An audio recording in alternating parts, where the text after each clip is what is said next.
Como comenzó el pastor David el año pasado, estábamos hablando de aquellos pilares fundamentales de la teología reformada, que son, si nos recuerdan, la sola escritura, solo fe, solo gracia, solo Cristo y solo a Dios sea la gloria. La primera clase entonces consistió en sola escritura, donde la fe, la vida práctica debe estar basada solamente en la palabra de Dios.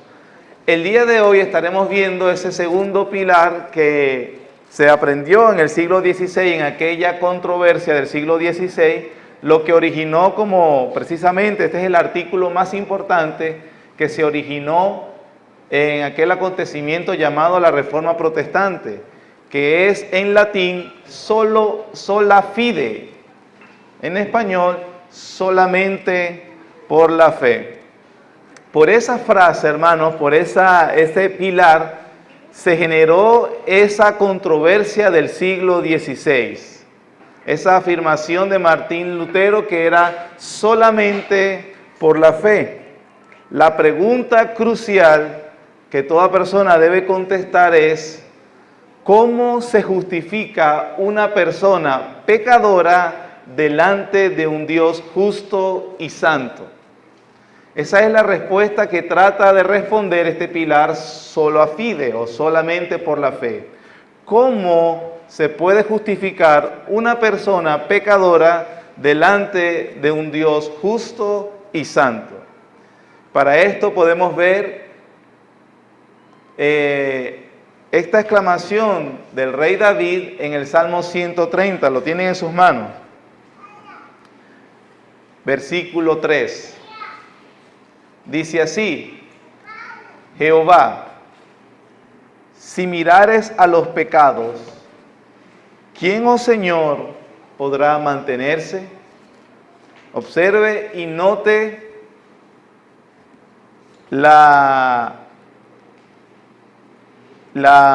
se podría decir, la conmoción de David. Señor, si tú tienes un registro de todos los pecados, si tú nos evalúas según como nosotros hayamos hecho o no, y si tú dices, y si la Biblia dice, Dios, Jehová, si mirares a los pecados, ¿quién, oh Dios, podrá sostenerse?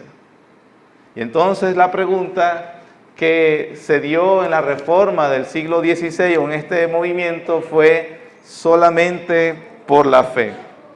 Es muy importante, hermanos, que entendamos que cuando se da esta respuesta, los reformadores no estaban tratando de un punto sutil o secundario, o que de algún tipo de tema que no tuviera mucha trascendencia y que simplemente era algo para expertos teológicos.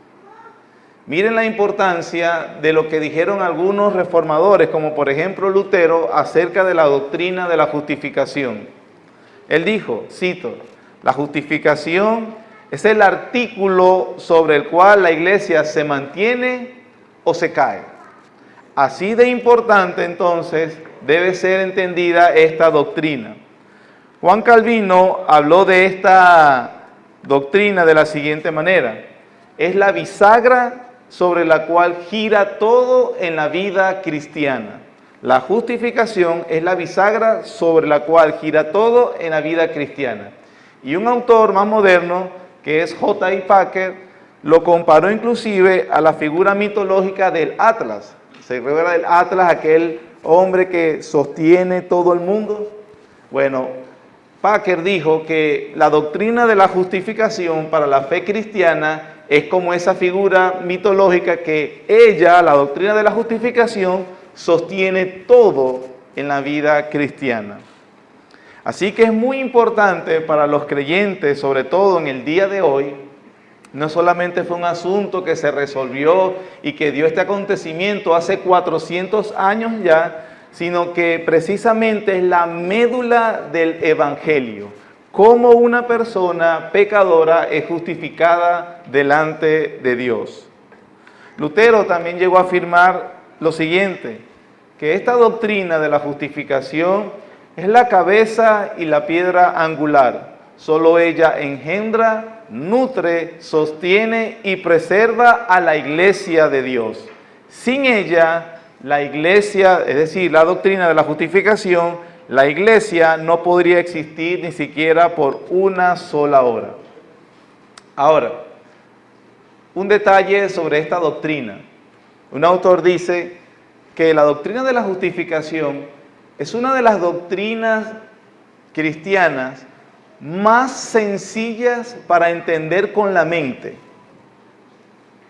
Es una de las doctrinas más sencillas para comprenderla. No es muy elevada, no es algo que solamente los expertos teológicos lo pueden entender, no es una doctrina muy confusa. Es una de las doctrinas más sencillas para comprenderla con la mente, pero una cosa es entenderla en la mente y otra, bajarla por el torrente sanguíneo.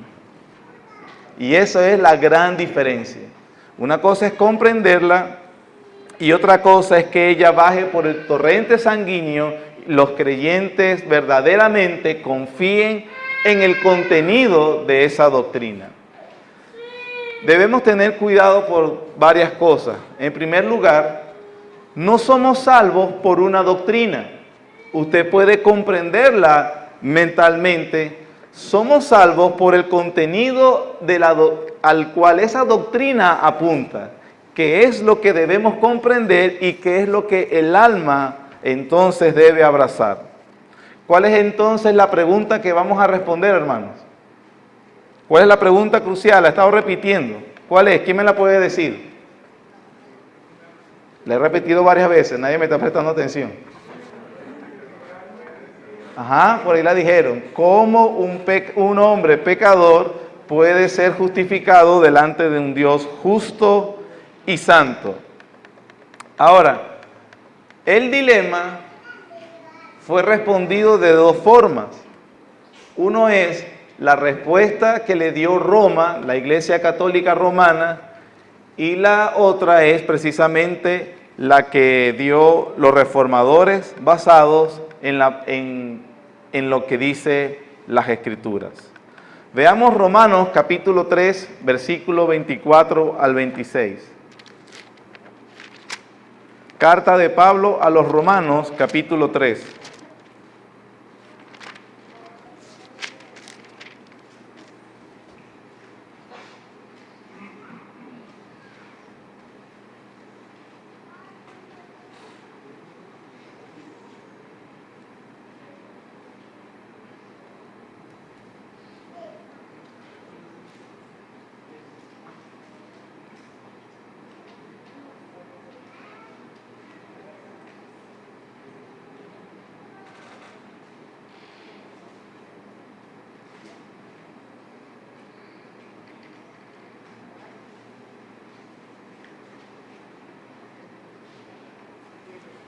Romanos capítulo 3, versículo 24 al 26 dicen lo siguiente: siendo justificados gratuitamente por su gracia, mediante la redención que es en Cristo Jesús, a quien Dios puso como propiciación por medio de la fe en su sangre, para manifestar su justicia a causa de haber pasado por alto en su paciencia los pecados pasados, con la mira de manifestar en este tiempo su justicia, a fin de que Él sea el justo y el que justifica al que es de la fe de Jesús. El gran dilema entonces que nos está planteando Pablo es, o que nos plantea esta pregunta es, ¿cómo el hombre se puede justificar delante de Dios? Pablo responde esta pregunta en los versículos que acabamos de leer diciendo que Dios es justo, pero a la vez también Él es justificador. ¿Y eso qué significa? Que cuando Dios entonces, en su carácter justo, que precisamente demanda que el pecado debe ser pagado, Dios entonces no puede hacerse de la vista gorda por causa del pecado. Hemos hecho este tipo de ejemplo en otras ocasiones, por ejemplo, aquellos que tenemos hijos pequeños, que si por ejemplo mis hijos estuvieran jugando en la calle de afuera de mi casa y romperían por accidente el vidrio del vecino, entonces yo me doy cuenta, los llamo rápido, les pregunto, ¿alguien te vio? No, yo tampoco. No digas nada, nadie ha visto nada. Entonces, si en realidad yo como padre haría eso, eso que precisamente está demostrando que yo soy un padre malvado. Porque lamentablemente no estoy castigando, o por lo menos dando la cara al vecino para pagarle su vidrio roto. La justicia demanda que ese delito o ese pecado o esa falta que cometieron mis hijos me obliga a que probablemente ellos no trabajen y yo soy el que los sostengo, ¿verdad? Que por lo mínimo yo sea el que le diga al vecino que yo se lo pagaré. Yo me arreglo cuentas después con mis hijos, pero el punto es que hay que pagar el daño. Una de las cosas que muchas personas dentro del cristianismo tienden a pensar sobre Dios es que Dios acerca del pecado se hace de la vista gorda. La justificación es algo así como que Dios, vengo a pedirte perdón por mis pecados. ¿Cuál pecado? Y Él es como los bonitos. Yo no vi, yo no escuché, yo no dije. Eso sería obviamente una mancha al carácter de Dios. El Dios justo, la justicia demanda que la falta hacia la ley de Dios debe ser entonces castigada. ¿Y qué nos dice Romanos, lo que acabamos de leer con respecto a eso? Es que Cristo Dios puso a su Hijo como propiciación por nuestros pecados. Es decir, que Cristo llevó la sentencia que había sobre los hombres pecadores. Entonces tenemos que la justificación es la justicia de Cristo o Cristo sustituyendo a aquellos que han violado la ley de Dios. Entonces, ¿cómo opera esa justificación? ¿Cómo se aplica la justicia de Cristo al hombre? ¿Cómo es que yo como hombre me apropio de esa justicia que no es mía, sino que es de otro, en este caso de Jesucristo? Entonces aquí vamos a ver la diferencia entre la enseñanza de Roma y la enseñanza de la Reforma Protestante o de lo que obviamente entendemos lo que dice la Biblia. Roma, mis hermanos, enseñó en primer lugar que la justificación, enseñó y enseña, por cierto.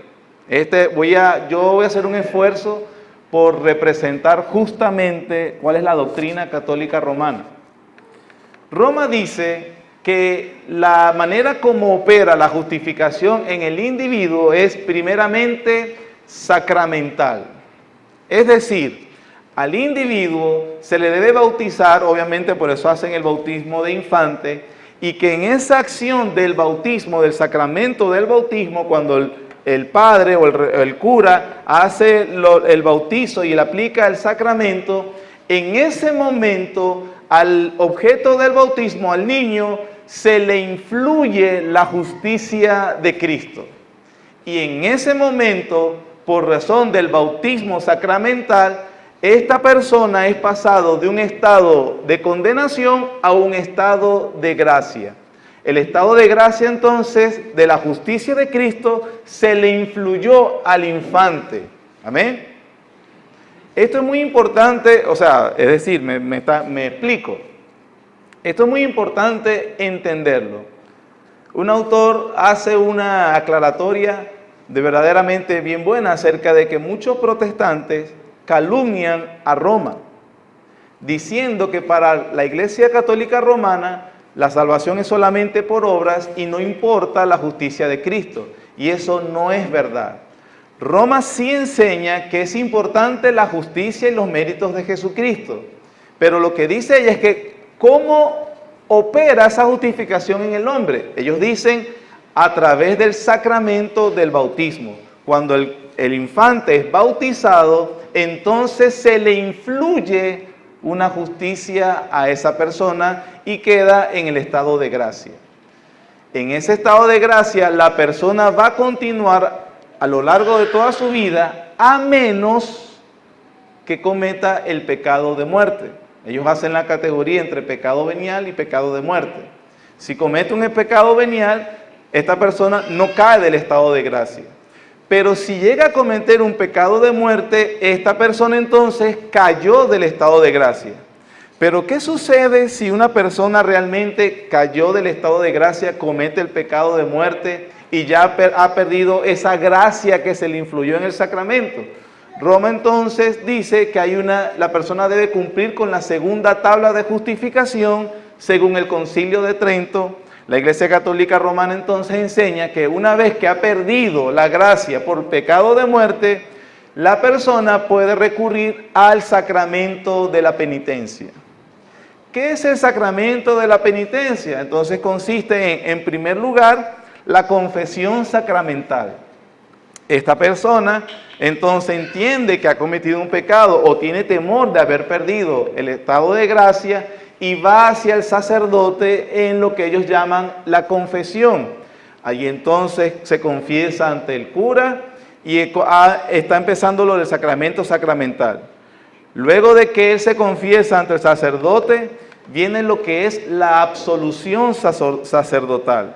El penitente ha hecho su contrición, ha realizado lo que la iglesia requiere y entonces el sacerdote le declara: yo te absuelvo de tus pecados. Pero una vez que la persona ha hecho su confesión sacramental, ha obtenido la absolución sacerdotal, entonces esta persona se le encomienda para que haga las obras de satisfacción. Las obras de satisfacción que tienen que ver con el ayuno, oraciones o la limosna. Por eso también Roma insiste mucho en el ayudar al prójimo. O vamos a hablar de los romanos de la Iglesia Católica Romana que sí vive su fe, que sí viven su fe. No estamos hablando de aquellos que realmente, a veces uno le explica esto a alguien que dice ser católico romano y ellos no saben, no, eso no es así, o bueno, ay, qué bueno que me lo aclaró porque no lo sabía. Pero así consiste la doctrina de la justificación de Roma. En primer lugar es ¿cómo? Sacramental. ¿Qué significa esto? Está la justicia de Cristo, eso lo enseñan ellos, eso es verdad, eso lo enseña la Biblia. El punto es cómo el hombre se apropia de esa justicia. Ellos dicen de forma sacramental. Primero, ¿cómo? El bautismo. ¿Se le qué? Se le influye la gracia de Cristo. Esta persona que en su etapa de bebé se le influyó la justicia de Cristo, en el tiempo ella debe cooperar con esa justicia y obviamente seguir haciendo o el comportamiento que se requiere de los católicos y así esa persona será perfeccionada. Si en algún momento de su vida comete un pecado de muerte, entonces él puede acudir al sacramento de la penitencia. Que el sacramento de la penitencia es la confesión sacramental, la absolución sacerdotal y las obras de satisfacción. Inclusive, vean la sutileza. El punto es que Dios, según ellos, no puede declarar o no puede decir que alguien es justo si en verdad no lo es. Y por eso esta persona debe cumplir con todas estos sacramentos.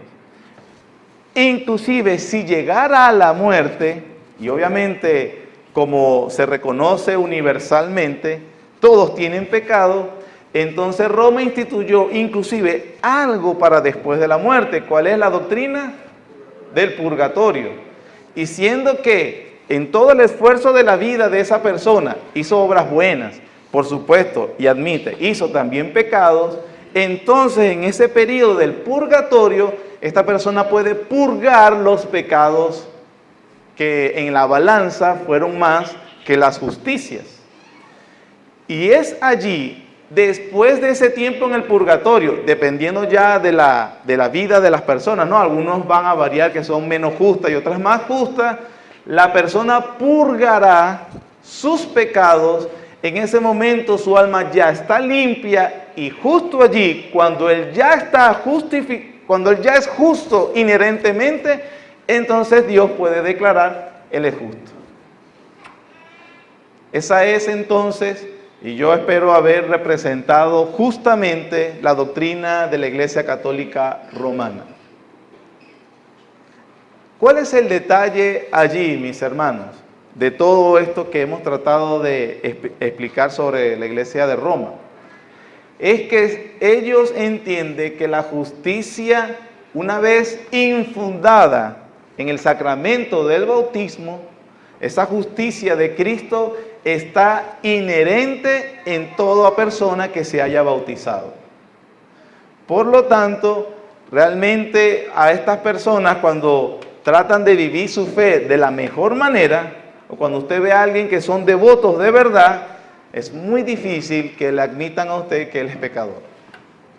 O que admitan, no a usted o a cualquier persona, o que se admitan pecadores. De allí que viene esa noción de ver a los niños ya que van creciendo, pero como muy puros, muy inocentes, muy justos, santos prácticamente.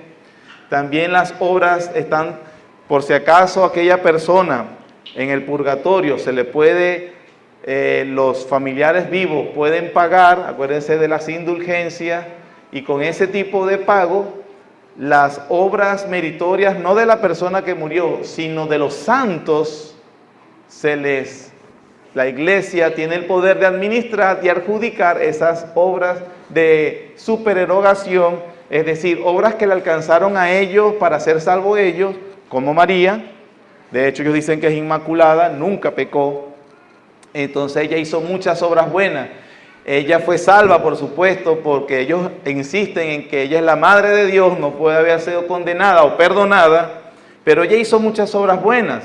Pero como ya a ella le sobraba, y también están la de los santos, como los apóstoles y como otros santos que ellos han canonizado, la Iglesia tiene potestad de administrar esas obras y atribuírselas a aquellos familiares a los cuales uno le ha comprado la justificación. Esa es, en síntesis o de manera muy resumida, por supuesto, la doctrina de la justificación según la Iglesia de Roma, o cómo opera la justicia de Cristo en el hombre.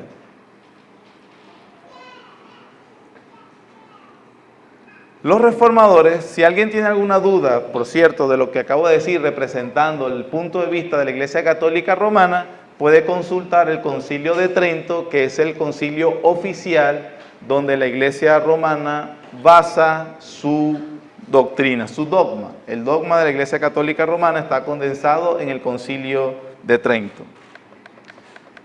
¿Cuál es la diferencia entonces, o cómo respondieron los reformadores? Recuerden que los católicos romanos en síntesis decían que Dios hacía a una persona justa. Empezando por el sacramento del bautismo, le influía la justicia de Cristo y esta persona podía ser justa. La respuesta o el contraste de qué es lo que cree la Iglesia protestante es que la justificación de las personas viene por una palabra, y quiere anótela o grábesela, que se llama imputación.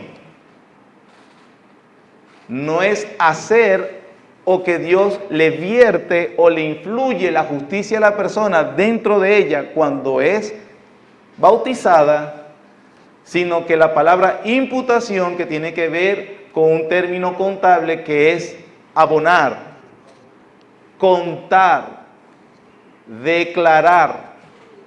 Martín Lutero observó que, por ejemplo, en la carta a los romanos, y de ese verbo justificar, y el uso del Antiguo Testamento de ese verbo justificar, tenía que ver con una declaración forense.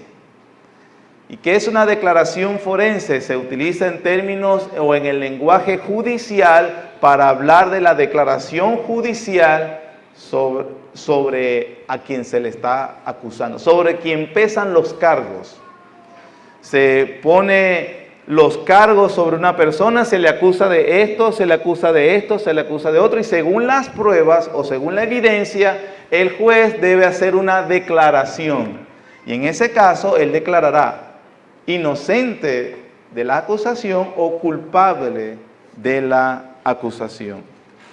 Entonces, ¿qué es lo que enseña la Biblia o qué decían los reformadores que enseñan la Biblia?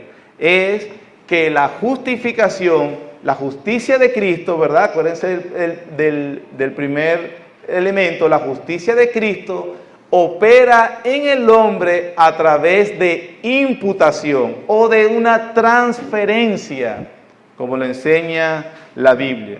Esta imputación significa o tiene dos dimensiones. En primer lugar, que cuando Cristo murió, murió como sustituto de los pecadores, expió nuestros pecados, murió como sustituto. La imagen es aquella en el Antiguo Testamento cuando el sacerdote judío imponía las manos sobre el cordero, sobre el macho cabrío, en una simbología de transferencia de pecado. El hecho de ponerle sobre las manos al macho cabrío indicaba que él ahora llevaba los pecados de quien se los, obviamente el sacerdote en representación del pueblo o cuando lo hacía el sacerdote por sí mismo. La imagen entonces es que cuando Cristo estaba en la cruz, los pecados de su pueblo fueron transferidos a Él y por eso Él llevó la ira de Dios que pesaba sobre ellos. Dios imputó, Dios transfirió, Dios declaró o Dios tomó que Cristo era el que había, como si Cristo en representación de su pueblo estaba cargando los pecados y por eso Él muere. Cuando uno le pregunta a cualquier niño de la escuela dominical, ¿qué hizo Cristo por ti? Seguramente responderán, Él murió por nosotros. Y eso es verdad, pero no es todo lo que dice el Evangelio. ¿Qué es la doctrina de la justificación entendida correctamente? No solamente que mis pecados fueron transferidos a Cristo y por eso Él murió como mi sustituto, porque si eso fuera lo único necesario, Cristo pudo haber bajado del cielo en forma adulta, ir a la cruz, morir, pagar, resucitar y devolverse. Pero eso no es lo que enseña la Biblia, ¿cierto?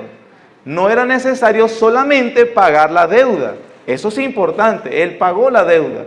Pero lo que enseña la Biblia es que la justicia de Cristo al mismo tiempo le fue transferida al hombre. Por eso dice la Biblia que Él vino, nació de una mujer, vivió una vida perfecta y santa, la vida que Dios exigía de cada uno de nosotros, pero que no pudimos cumplir. Y una vez que Él cumple esa justicia y Él es justo delante de Dios, entonces en la justificación sí se transfieren los pecados del hombre hacia Cristo y por eso Él muere como su sustituto, pero al mismo tiempo la justicia de Cristo le es transferida al pecador. Ahora el pecador puede ser visto por Dios en Cristo y por lo tanto declararlo justo.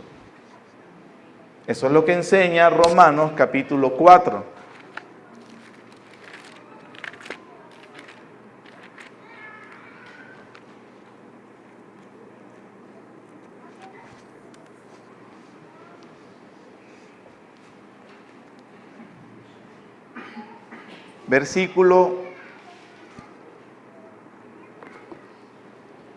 Versículo 2. Romanos capítulo 4, versículo 2. Porque si Abraham fue justificado por las obras, tiene de qué gloriarse, pero no para con Dios. Porque, ¿qué dice la Escritura? Creyó Abraham a Dios y le fue contado por justicia. Pero al que obra, no se le cuenta el salario como gracia, sino como deuda. Mas al que no obra, sino cree en aquel que justifica al impío, su fe le es contada por justicia. Como también David habla de la bienaventuranza del hombre, a quien Dios atribuye justicia sin obras, diciendo, bienaventurados aquellos cuyas iniquidades son perdonadas y cuyos pecados son cubiertos. Bienaventurados el varón a quien el Señor no inculpa de pecado. ¿Por qué el Señor no inculpa de pecado? Porque ese pecado fue castigado verdaderamente, o nuestro pecado fue castigado en el cuerpo de Jesucristo cuando murió en la cruz. Así que, hermano, esta es una sutileza y una diferencia muy importante. Hemos hablado acerca de en qué consiste la justificación, o estamos tratando de responder por qué sola fide, o solamente por la fe. ¿Cuál es el medio instrumental entre la justicia de Cristo y el hombre pecador? ¿Cómo opera esa justicia en el hombre pecador? Roma, nuevamente, estoy recapitulando, enseña que el medio instrumental, doy un ejemplo cuando utilizo el término medio instrumental. Si usted ve un escultor que tiene una roca y va a esculpir una figura, él usa un martillo y un cincel. ¿Sí? El medio instrumental para hacer lo que quiere hacer es el cincel, pero quien lo hace es el escultor. ¿Me estoy explicando? ¿Sí? ¿Cuál es el medio instrumental entonces? Si usted deja el cincel por sí solo, ¿va a hacer una escultura? No lo va a hacer. El cincel no tiene méritos. El cincel es el medio instrumental por el cual el escultor esculpe la figura sobre la roca. ¿Sí? Bueno, la justicia de Cristo, ¿cómo opera? ¿Cuál es el medio instrumental sobre el hombre pecador? Roma enseñó que el medio instrumental es el sacramento del bautismo y que si cae de allí, de ese estado, puede caer en el sacramento penitencial. Y aun si no completa toda su justicia, en el purgatorio todavía tiene una oportunidad. Los reformadores respondieron no. El medio instrumental que enseña la Biblia entre la justicia de Cristo y cómo opera sobre él es la fe. La fe. Y por eso ese gran columna de la teología reformada. Sola fide, solamente por la fe, solamente por confiar en otro. La fe no tiene méritos, la fe es como un cincel en el suelo. Si no está en las manos del escultor, no sirve de nada. Usted no es salvo por su fe, eso es fe en la fe. Usted es salvo por Cristo. Usted es salvo por el contenido de la fe. La fe se apropia de lo que hizo Jesucristo por sustitución. La fe es la mano del alma que se abre para recibir algo. La fe, dijo un puritano, es la boca del alma que come la comida que se ofrece en el plato del Evangelio. El Evangelio es el plato, la comida es Cristo, la fe es el alma comiéndose a Cristo, apropiándose de Cristo, tomando a Jesucristo. La fe entonces es una mano vacía, no para ofrecer, sino para recibir. Es una confianza, es un abandono total en otro. Por eso entonces dice Pablo que es justificado aquel que cree a Dios. Y Dios ha establecido que es solamente por la fe. Justificados pues por la fe, tenemos paz para con Dios por medio de nuestro Señor Jesucristo, como medio instrumental. Solo me queda terminar con describir algo de la fe verdadera, ya que hemos estado hablando de algo muy subjetivo. Bueno, la Biblia, la justicia de Cristo es objetiva, la justificación es una declaración legal, no es hacer justo a alguien, sino declarar sobre alguien, eso es lo que hemos estado diciendo. Pero el medio entonces, el medio instrumental para apropiarse de la justicia de Cristo es la fe. Y esa parte sí es subjetiva, porque ¿cómo sabe usted que tiene verdadera fe? ¿Cómo sé yo que tengo verdadera fe? Porque la Biblia incluso enseña que hay fe que es falsa. Por lo tanto, ¿cómo realmente podemos saber que tenemos fe verdadera? Porque Santiago dijo, tú crees que Dios es uno, bien haces. También los demonios creen y tiemblan. La fe no es solamente apreciación intelectual. 3 elementos han destacado los teólogos a través del tiempo, tienen la fe verdadera. Número 1, la fe verdadera debe considerarse con 3 elementos. El primero, la fe verdadera es una noticia. Una noticia. Ella es una información, son datos. Hay un contenido que debemos conocer. ¿Cuál es ese contenido? El contenido del Evangelio, lo que hemos estado explicando por estos últimos minutos.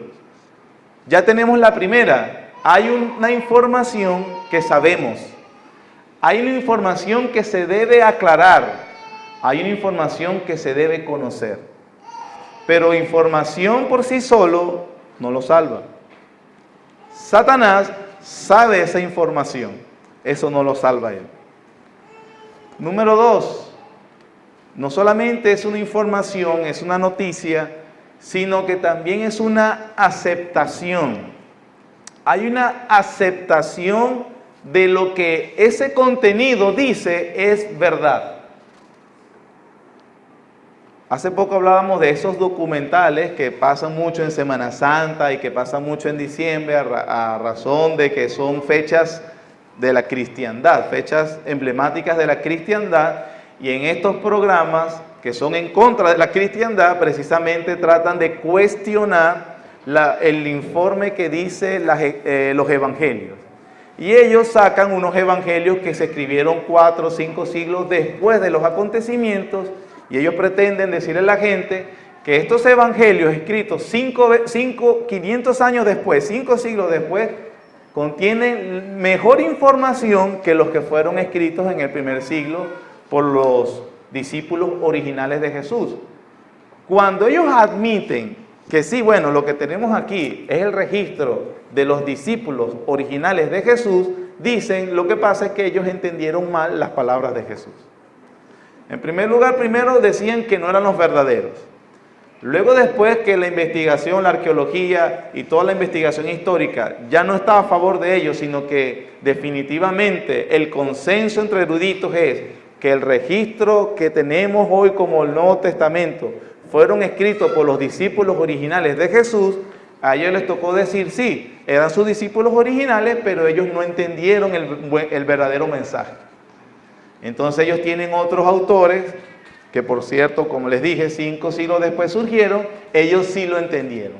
Y obviamente contradice la información contenida en el Nuevo Testamento. Entonces hay una noticia, hay un contenido de información, debe haber una aceptación intelectual, es decir, yo acepto que ese relato es verdadero. Yo acepto que las narraciones contenidas, la información que yo leo acerca de la vida de Jesús y su propósito, lo que dijeron los apóstoles, que Él vivió, fue sin pecado, que murió, que resucitó y que todo eso tuvo un significado para justificar o perdonar al hombre pecador delante de Dios, yo debo aceptar esa información.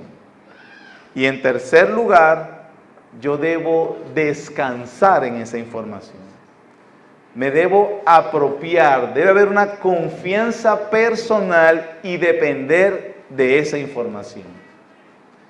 Es por eso que nosotros, cuando hablamos de nuestra seguridad de salvación, no lo vemos mirando si yo tengo un récord perfecto yendo a la iglesia, o me conozco todos los libros que los teólogos reformados puedan haber escrito, o por las obras de caridad que yo pueda hacer, o por mi esfuerzo personal que yo tengo en ser buen esposo, buen papá, buen ciudadano, buen trabajador. Cuando nosotros confiamos en nuestra seguridad para salvación, si usted ha entendido el Evangelio, usted confía por Cristo porque Él es perfecto. Y Dios nos puede declarar justo porque Cristo es justo. Así que, hermanos, de aquí, y espero haberle explicado de manera concreta y sencilla, por qué es sola fide, o por qué es solamente por la fe. Solamente en confiar, conocer, aceptar y descansar en el contenido del Evangelio, que Cristo murió en sustitución por mis pecados y yo confío y descanso en su obra por mí. Y la Biblia enseña, Dios nos declara justos. Aunque todo esto, el énfasis es sobre la obra de Cristo, la fe que descansa solo en Jesucristo, la apropiación de Jesucristo por la fe, esa fe no viene sola.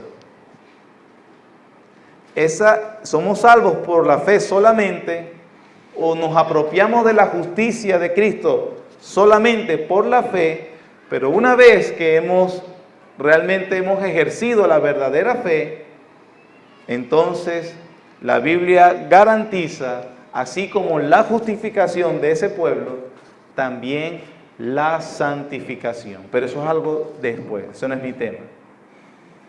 Así que si usted puede decir, yo tengo fe verdadera y yo hoy puedo ser declarado justo, es muy importante que usted entonces esté viendo la santificación en su vida. Porque si usted no tiene la santificación, entonces esa es una prueba irrefutable que usted nunca ha tenido la verdadera fe. Amén. Esperamos entonces, hermanos, haber aclarado esta columna importante de la teología reformada. Vimos el año pasado sola escritura, el día de hoy hemos visto solo por la fe. Amén. Oremos. Gracias, Señor, por tu bondad y misericordia. Gracias, Padre, porque esta doctrina importantísima nos ayudas a aclararla en nuestra mente, Señor. Que somos solamente justificados delante de tus ojos, no por mérito alguno o inherente en nosotros, Señor, sino sola y únicamente por la justicia perfecta de nuestro Señor Jesucristo, como abonada, como tomada en cuenta, Señor, para nuestra vida y nuestro pecado, nuestra transgresión de la ley, nuestra maldad ha sido transferida a nuestro Señor y Él ha sido castigado en lugar de nosotros. A ti la gloria y la honra, Señor, porque entonces tú eres justo y también justificador. Tu carácter, Señor, no se mancha, Señor, en el Evangelio. Más bien se vindica tu misericordia y tu justicia, porque sí hubo un pago por el pecado. No te hiciste de la vista gorda, Señor. No disimulaste irresponsablemente la maldad de tu pueblo. No simplemente dejaste impune la maldad, Señor, sino que la castigaste. Vindicaste tu justicia, hiciste justicia. Pero, oh Señor, la buena noticia para nosotros es que la justicia se vindicó en la muerte de nuestro sustituto, nuestro Salvador.